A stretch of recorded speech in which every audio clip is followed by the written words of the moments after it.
حضور نبی کریم صلی اللہ علیہ وسلم کا ارشاد مبارک ہے کہ اسلام کی بنیاد 5 ستونوں پر ہے۔ نمبر 1 کلمہ طیبہ یعنی لا الہ الا اللہ محمد الرسول اللہ کی گواہی دینا، اس بات کا اقرار کرنا کہ اللہ کے سوا کوئی معبود نہیں اور حضرت محمد صلی اللہ علیہ وسلم اس کے بندے اور رسول ہیں۔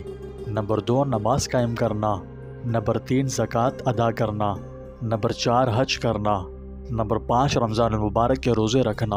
یہ 5 چیزیں ایمان کے بڑے اصول اور اہم ارکان ہیں۔ حضور نبی کریم صلی اللہ علیہ وسلم نے اس حدیث مبارکہ میں بطور مثال کے اسلام کو خیمے کے ساتھ تشبیہ دی ہے جو 5 ستونوں پر قائم ہوتا ہے۔ بس کلمہ شہادت خیمے کی درمیانی لکڑی کی طرح ہے اور بقیہ چاروں ارکان بمنزلہ ان 4 ستونوں کے ہیں جو چاروں کونوں پر ہوں۔ اگر درمیانی لکڑی نہ ہو تو خیمہ کھڑا ہو ہی نہیں سکتا، اور اگر یہ لکڑی موجود ہو اور چاروں طرف کے کونوں میں کوئی لکڑی ایک نہ ہو، خیمہ تو قائم ہو جائے گا لیکن جس کونے کی لکڑی نہیں وہ جانب ناقص اور گری ہوئی ہوگی۔ حضور اقدس صلی اللہ علیہ وسلم نے 5 ارکان کو اسلام کی بنیاد قرار دیا ہے، اس لیے بحیثیت مسلمان ان سب کا اہتمام نہایت ضروری ہے، مگر ایمان کے بعد سب سے اہم چیز نماز ہے۔ اسی مناسبت سے آج ہم اس موضوع پر بات کرنے جا رہے ہیں۔ ہماری آج کی ویڈیو کا عنوان ہے روزانہ کی نماز کے ذریعے اندرونی سکون کیسے حاصل کیا جائے۔ اس بارے میں جاننے کے لیے آپ سے التماس ہے کہ ویڈیو آخر تک پوری دیکھیں اور اسی طرح کے مزید ویڈیوز کے لیے ابھی ہمارے چینل کو سبسکرائب کر کے بیل آئیکن پر کلک کریں۔ پیارے دوستوں، ہمارے چینل پر دوبارہ خوش آمدید۔ آج ہم اس جدید دور کی خلفشار بھری دنیا میں نماز کے ذریعے اندرونی سکون کیسے حاصل کیا جائے اس پر تفصیل سے بات کریں گے۔ یاد رہے، افراتفری اور خلفشار سے بھری دنیا میں صلاۃ ہمارے سکون کا نخلستان ہے، لیکن ہم صحیح معنوں میں اس کی برکات کا تجربہ کیسے کر سکتے ہیں جو نماز سے حاصل ہوتی ہیں؟ تو آئیے جانتے ہیں۔ اس کی برکات سے مستفید ہونے کے لیے آپ سے التماس ہے کہ پلیز یہ ویڈیو آخر تک پوری دیکھیں تاکہ ویڈیو آپ کو اچھی طرح سمجھ آ سکے اور آپ اسے صحیح معنوں میں مستفید ہو سکیں۔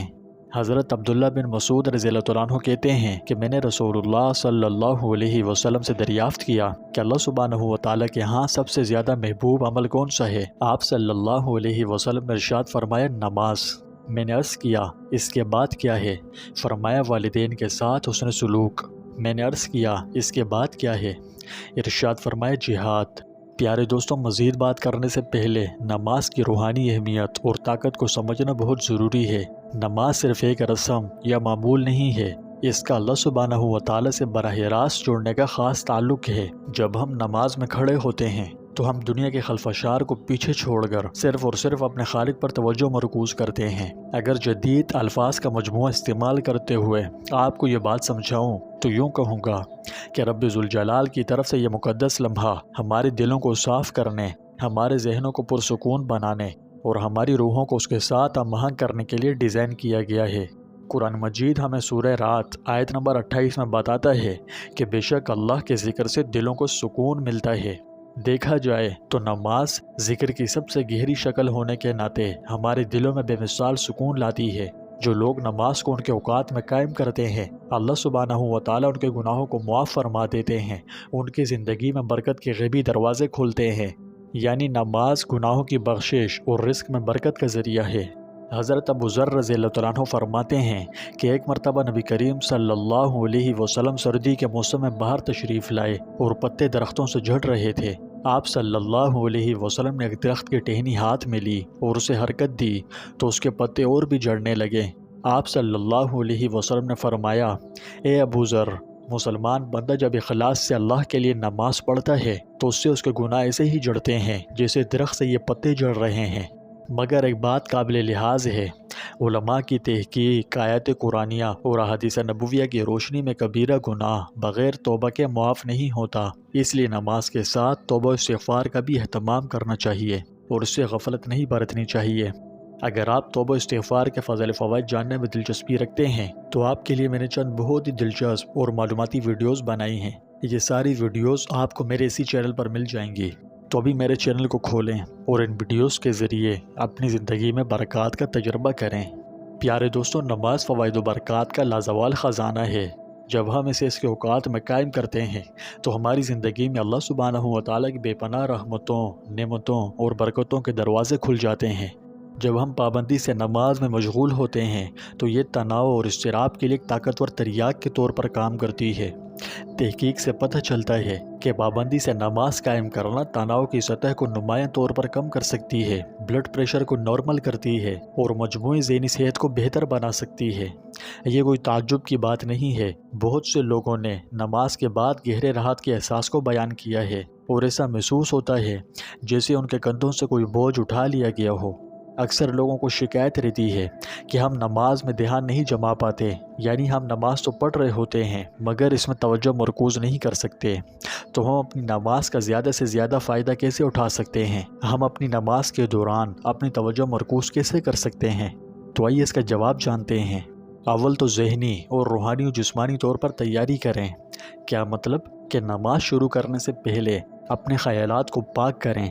جب آپ وضو کرتے ہیں تو یہ سوچیں کہ نہ صرف آپ کا جسم بلکہ آپ کی روح بھی پاک ہوتی ہے، تو اسی تصور کو ذہن میں رکھ کر وضو کریں، ٹھیک ہے؟ نماز کو سمجھنے کی کوشش کریں، سمجھیں کہ آپ کیا پڑھ رہے ہیں۔ جب آپ نماز میں پڑھی جانے والی آیات اور دعاؤں کا مطلب جانتے ہیں تب نماز میں آپ کا دھیان جمتا ہے اور اللہ سے تعلق گہرا ہو جاتا ہے۔ اس لیے معنی سیکھنے کے لیے کچھ وقت نکالیں تاکہ آپ کی نماز آپ کے خالق کے ساتھ دلی اور معنی خیز گفتگو بن جائے۔ اگلا مرحلہ یہ ہے کہ نماز میں غور کریں۔ اپنی نماز میں جلدی نہ کریں، ہر حصے میں اپنا وقت نکالیں، ہر عمل کی اہمیت پر غور کریں، اپنے سجدے کو طول دیں، اس میں اضافی وقت گزاریں اور اسے اللہ کے سامنے اپنے دل کی بات کرنے کے لیے استعمال کریں۔ اگلے مرحلے میں اللہ کی موجودگی کا تصور کریں۔ تصور کریں کہ آپ اللہ کے سامنے کھڑے ہیں، گویا آپ اسے دیکھ رہے ہیں اور وہ آپ کو دیکھ رہا ہے۔ یہ ذہنیت جسے نماز کا حسن کہا جاتا ہے آپ کے ارتکاز کو نمایاں طور پر بڑھا سکتا ہے اور نماز کے دوران بہتر توجہ مرکوز کرنے میں مدد کر سکتا ہے۔ اگلا مرحلہ ہے نماز کی پابندی کریں۔ نماز کی بے شمار برکات کو کھولنے کی کنجیوں میں سے ایک اہم مستقل مزاجی ہے۔ رسول اللہ صلی اللہ علیہ وسلم نے فرمایا، بہترین عمل وہ ہے جو باقاعدگی سے کیا جائے، چاہے وہ چھوٹا ہی کیوں نہ ہو۔ نماز کو اپنے دن کا مرکز بنائیں۔ کیا مطلب؟ کہ نماز آپ کے دن کا مرکزی اور سب سے اہم حصہ ہو، چاہے کچھ بھی ہو جائے آپ کی نماز نہ چھوٹے۔ یقین کیجئے جب یہ کیفیت پیدا ہو گئی نا تو آپ سوچ نہیں سکتے کہ یہ آپ کو کتنی بلندیوں تک لے جا سکتی ہے۔ تو پیارے بھائیوں اور بہنوں، نماز اللہ سبحانہ و تعالیٰ کی طرف سے ایک بہت قیمتی تحفہ ہے جس کا مقصد ہمیں اس کے قریب لانا اور زندگی کے ہنگاموں کے درمیان ہمیں اندرونی سکون فراہم کرنا ہے۔ اس کی روحانی اہمیت کو سمجھ کر، اس کے ذہنی فوائد کو اپنا کر اور اپنی توجہ کو بڑھانے کے لیے عملی اقدامات پر عمل درآمد کر کے ہم اپنی روزمرہ کی دعاؤں اور نمازوں کو سکون اور اپنے رب سے تعلق کے طاقتور لمحات میں تبدیل کر سکتے ہیں۔ اللہ ہمیں اخلاص، توجہ اور لگن کے ساتھ نماز قائم کرنے کی توفیق عطا فرمائے اور ہمارے دلوں کو سکون سے بھر دے جو صرف اس کی یاد سے حاصل ہوتا ہے، آمین۔ اگر آپ کو یہ ویڈیو فائدہ مند لگی تو مزید اسلامی مواد کے لیے ہمارے چینل کو لائک، شیئر اور سبسکرائب کرنا نہ بھولیں۔ آپ تمام احباب کی خدمت میں عرض ہے کہ اللہ تعالیٰ کے 99 ناموں میں سے کوئی نام کامنٹ باکس میں ضرور لکھیں۔ اللہ تعالیٰ ہم سب کا حامی و ناصر ہو۔